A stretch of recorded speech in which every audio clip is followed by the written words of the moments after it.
আসসালামু আলাইকুম। আমি আমার একটি লেখা ছিল পত্রিকায় জনপ্রতিনিধিদের শিক্ষাগত যোগ্যতা নির্ধারণ প্রসঙ্গে। তো সেই লেখাটির আলোকে আমি কিছু কথা বলবো এই ভিডিওতে। আমি আমরা এমন একটা সময়ে এখন অবস্থান করছি যখন বাংলাদেশ পরিচালনা করছে অন্তর্বর্তীকালীন সরকার। তো এই সরকারের অধীনে কিন্তু একটি নির্বাচন হবে, যদিও এখনও দিনক্ষণ ঠিক হয়নি বা কখন হবে তার নিশ্চয়তা নেই। তবে যেহেতু অন্তর্বর্তীকালীন সরকারের অধীনে একটি নির্বাচন হবে, যে যখনই হোক, তো সেই নির্বাচনে যারা সংসদ সদস্য প্রার্থী হবে তাদের যোগ্যতা নির্ধারণ করার জরুরি বলে আমি মনে করি। এটা আমি আমার যে লেখাটি সেখানে আমি বলেছিলাম যে অন্তত জনপ্রতিনিধি হতে গেলে চেয়ারম্যান এবং সংসদ সদস্য তাদের জন্য ন্যূনতম এইচএসসি পাস একটা শিক্ষাগত যোগ্যতা নির্ধারণ করা জরুরি।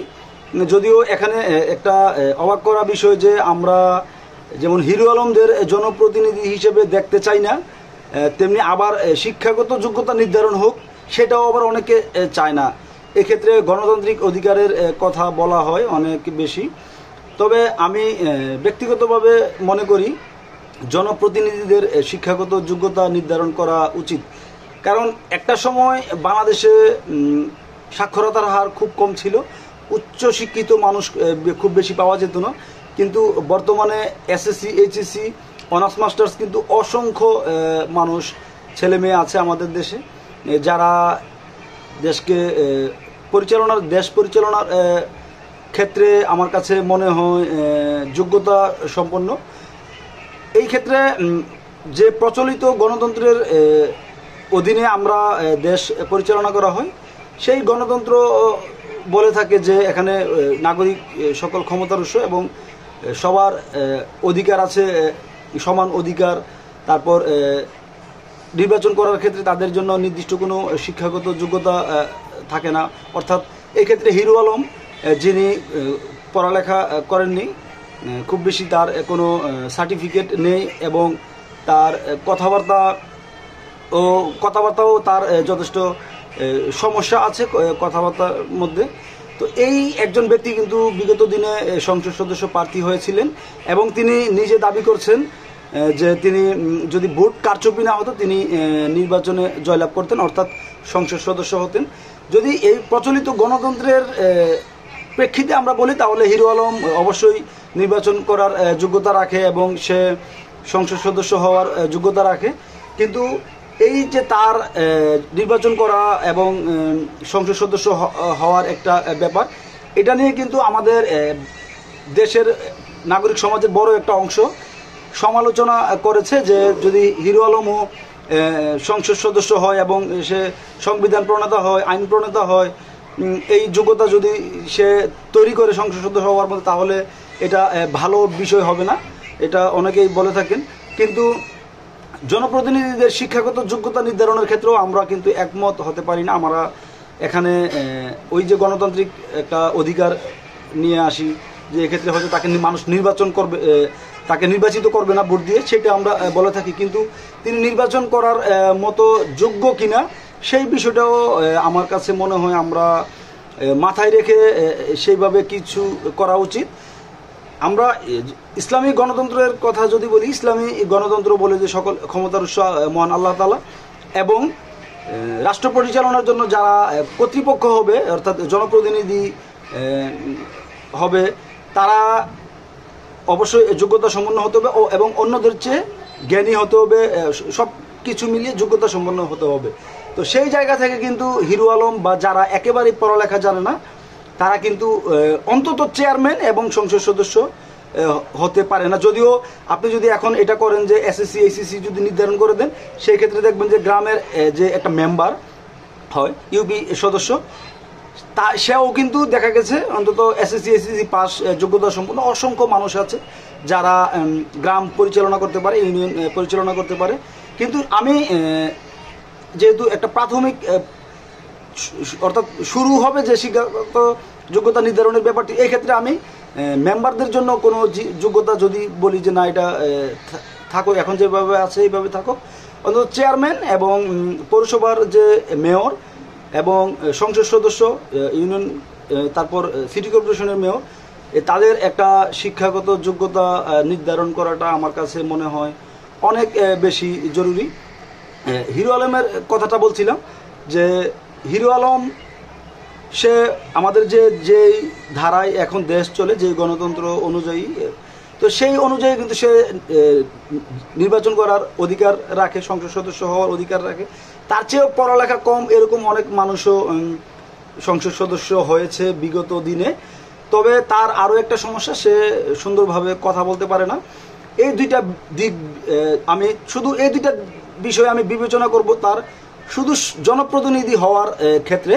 এছাড়া যে মানুষের মৌলিক অধিকার, যে কোনো কাজ করতে পারা, যে কোনো কিছুতে অংশ, সেটা আমি তার অবশ্যই সে সেই অধিকারগুলো পাবে। এই ক্ষেত্রে সে সিনেমাও বানাবে না, নাটক বানাবে না, গান বানাবে, সে কি করবে সেটা তার ব্যাপার। কিন্তু অন্তত শুধু যারা রাষ্ট্র পরিচালনা করবে, আইন প্রণয়ন করবে, সংবিধান পরিবর্তন এর অধিক সক্ষমতা অর্জন করবে, এগুলো করার, তাকে অবশ্যই একটা শিক্ষাগত যোগ্যতার মধ্যে আসলে আমার কাছে মনে হয় আমাদের আরেকটু ভালো হবে দেশীয় রাজনীতি এবং এই যে রাষ্ট্র পরিচালনা, গ্রাম, ইউনিয়ন, এই পৌরসভা, এগুলো পরিচালনার ক্ষেত্রে আরেকটু ভালো হবে। এক্ষেত্রে অনেকেই বলে থাকেন যে শিক্ষিত মানুষরা অনেক বেশি খারাপ, দুর্নীতি করে, চুরি করে। আসলে চুরি দুর্নীতির বিষয়ের সাথে শিক্ষার যে শিক্ষাগত যোগ্যতা সম্পন্ন ব্যক্তিদের সাধারণ যে অনেক কিছু হিসাব কিতাব থাকে, এগুলো অবশ্যই যারা একেবারে পড়ালেখা করে না কিংবা সুন্দরভাবে কথা বলতে পারে তাদের চেয়ে অনেক কিছু ভিন্ন হয়। এক্ষেত্রে অপরাধ কিন্তু যে কেউ করতে পারে। যেহেতু ইসলামী যে গণতন্ত্র, ইসলামী যে রাজনীতির একটা ধারা, সেখানে কিন্তু অবশ্যই যোগ্যতা সম্পন্ন ব্যক্তিকে বেশি প্রায়োরিটি দেওয়া হয়। এক্ষেত্রে বলা হয়ে থাকে যে জানে এবং যে জানে না সে কিন্তু সমান না। অর্থাৎ ইসলামে অবশ্যই জানাশোনা এবং জ্ঞানী ব্যক্তিকে মর্যাদা দেওয়া হয়েছে না জানা ব্যক্তির চেয়ে বেশি। তো এটা, এই যে ব্যাপারটা, এটা কিন্তু আমরা আমাদের দেশীয় রাজনীতিতে ফলো করলে পারি। আমাদের অনেকেই আছেন যারা এটা চায় যে শিক্ষাগত যোগ্যতা নির্ধারণ হোক। আমি কিছুদিন আগে একজনকে দেখেছিলাম, বেশ কয়েকজনকে, যারা বলছে যে অনার্স করা হোক, অনার্স পাস অন্তত ন্যূনতম, বা ডিগ্রি পাস ন্যূনতম করা হোক শিক্ষাগত যোগ্যতা। তো আমি, সেটাও হতে পারে, কিন্তু আমি আরেকটু নিচে যে অন্তত ইন্টার পাসটা হোক, কারণ আমাদের দেশে ইন্টার পাস অ্যাভেলেবেল এখন অনেক বেশি।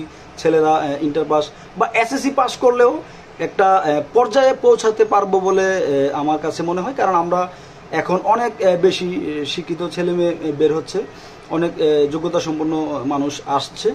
তো এখন কিন্তু আগের সময়ে নেই যে আমরা খুঁজে পাবো না, শিক্ষিত জনপ্রতিনিধি খুঁজে পাবো না, সেই সময়টাই কিন্তু আমরা নেই। আমরা এমন একটা সময় আছি যেখানে আমাদের প্রত্যেকটা পাড়া মহল্লায় অনার্স মাস্টার্স, এসএসসি, এসএসসি কিন্তু অসংখ্য ছেলে মেয়ে আছে।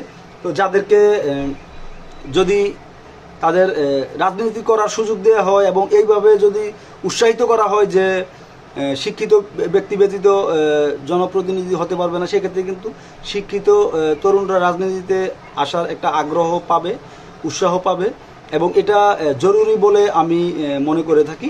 আমি হিরো আলমের উদাহরণটা দিয়েছি এই কারণে, হিরো আলম ছাড়া অসংখ্য উদাহরণ আছে যারা একেবারেই খুব পড়ালেখা, পঞ্চম শ্রেণী পাস, বড়জোর বা 6-7 এরকম, কিন্তু তারা হয়তো কথাবার্তা মার্জিত বা তারা আরেকটু যোগ্যতা সম্পন্ন ব্যবসা করে সফল হচ্ছে বিভিন্ন। ওই ক্ষেত্রে তফাতের কারণে আমি হিরো আলমের কথাটা বলেছি, কারণ সে সব মৌলিক অধিকার উপভোগ করুক, এটা খুব স্বাভাবিক। কিন্তু নির্বাচন, যেটা জনপ্রতিনিধি হওয়া, আইন প্রণেতা হওয়া, তারপর এই যে ব্যাপারগুলো আছে, এগুলোর জন্য অবশ্যই আমাদের একটা শিক্ষাগত মাপকাঠিতে আসা উচিত বলে আমি মনে করি। হিরো আলমের কথাটা বলার একটাই অর্থ হলো যে সে খুব সুন্দরভাবে কথা বলতে পারে না, তার উচ্চারণে, এটা আমাদের অনেকেরই থাকে সমস্যাটা, তারপরেও তার উচ্চারণে অনেক অনেক ভুল আমরা দেখতে পাই, এবং তার শিক্ষাগত যোগ্যতাটাও একটা ব্যাপার।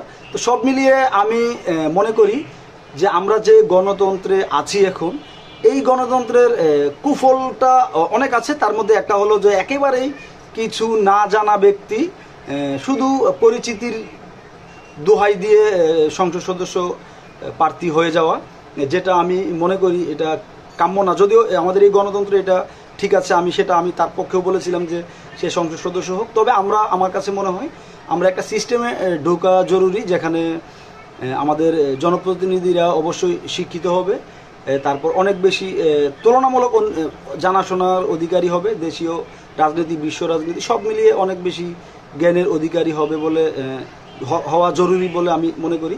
তো আমাদের একটা নির্বাচনে আমরা হয়তো একটা নির্বাচনে আসবো আমরা, যখনই হোক সামনে। তার আগে যে ইউপি সদস্য বা সংসদ সদস্যদের, তারপর সিটি কর্পোরেশনের যে কাউন্সিলর নির্বাচিত, তাদেরও একটা শিক্ষাগত যোগ্যতা নির্ধারণ করা উচিত। কারণ সিটি কর্পোরেশনের যে কাউন্সিলর, ওয়ার্ড কাউন্সিলর, তারাও অনেকটা ভালো একটা এরিয়াকে নেতৃত্ব দেয়, তাদেরও একটা শিক্ষাগত যোগ্যতা নির্ধারণ হওয়া উচিত। মেয়র, তারপর সংসদ সদস্য, এগুলো যদি শিক্ষাগত যোগ্যতার একটা আওতায় আনা যায়, তা আমার কাছে মনে হয় যে আমরা এখন যেই ধারার রাজনীতিতে আছি, কিছুটা হলেও পরিবর্তন আনা সম্ভব। আসসালামু আলাইকুম।